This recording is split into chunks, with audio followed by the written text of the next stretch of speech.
প্রথমত কথা, যিনি ফেসবুক পোস্টটা দিয়েছেন তিনি কাদেরকে জুলাই বিরোধী শক্তি মনে করছেন এই প্রশ্নটা আসলে সুনির্দিষ্ট করে তাকে করতে হবে।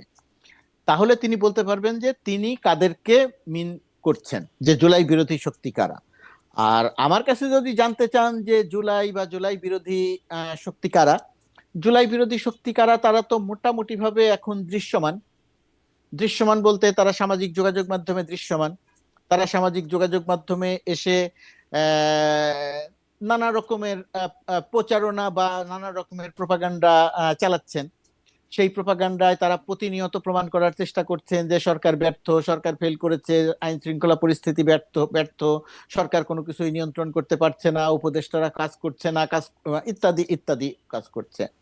তার মধ্যে পুলিশ কত মারা গেছে, 3,000 পুলিশ মারা গেছে, এই কেন্দ্রিক যে একটা প্রপাগান্ডা শুরু থেকেই চালানো হয়েছিল, এখন আবার নতুন করে সেই প্রপাগান্ডাটা চালানোর চেষ্টা করা হচ্ছে। ভারত বাংলাদেশ সীমান্তে ভারত বাংলাদেশ সীমান্তে কাঁটাতারের বেড়া দেয়াকে কেন্দ্র করে যে উত্তেজনা, সেই উত্তেজনায় ভারতের পক্ষ হয়ে এক ধরনের সাফাই গাওয়া হচ্ছে। তারা জুলাইয়ের যে বিপ্লব বা বিপ্লবের যে স্পিড বা গণঅভ্যুত্থান, সেটার এক ধরনের বিরুদ্ধে অবস্থান নিয়ে তারা কাজ করছেন।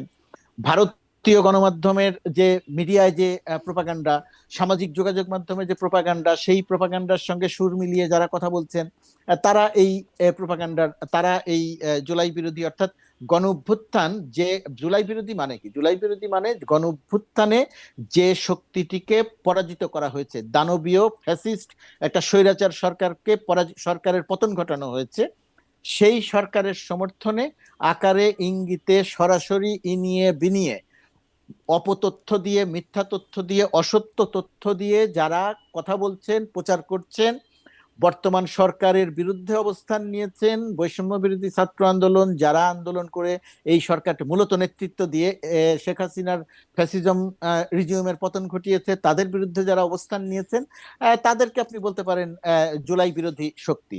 এখন এখানে একটা জিনিস পরিষ্কার হতে হবে।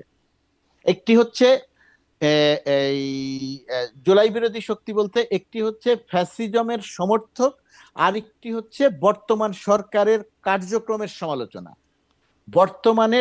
বর্তমান সরকারের কার্যক্রমের সুনির্দিষ্ট সমালোচনা যারা করছেন, যারা দোষ ত্রুটিগুলো ধরে কথা বলছেন, তাদেরকে আমি ফ্যাসিজমের দোসর মনে করছি না, ফ্যাসিজমের পক্ষের মানুষ মনে করছি না। আমি মনে করছি দীর্ঘ বছর বাংলাদেশ গণতন্ত্রহীনতায় ছিল, কথা বলতে না পারার একটা কালচারে ছিল। এখন এসে কথা বলার একটা পরিবেশ তৈরি হচ্ছে। ডক্টর ইউনূস নিজে বলেছেন, মন খুলে সমালোচনা করেন, কথা বলেন। তো সেই কথা বলার জায়গাতে যারা একজন উপদেষ্টার সমালোচনা করছেন, যেমন পুলিশ ঠিক মতো কাজ করছে না, এখন এইটা যদি কয়েকজন বলে যদি স্বরাষ্ট্র উপদেষ্টার সমালোচনা করেন, এটাকে আমি ফ্যাসিজমের দোসর বলবো না, এটাকে আমি গণতন্ত্রের সৌন্দর্য বলবো।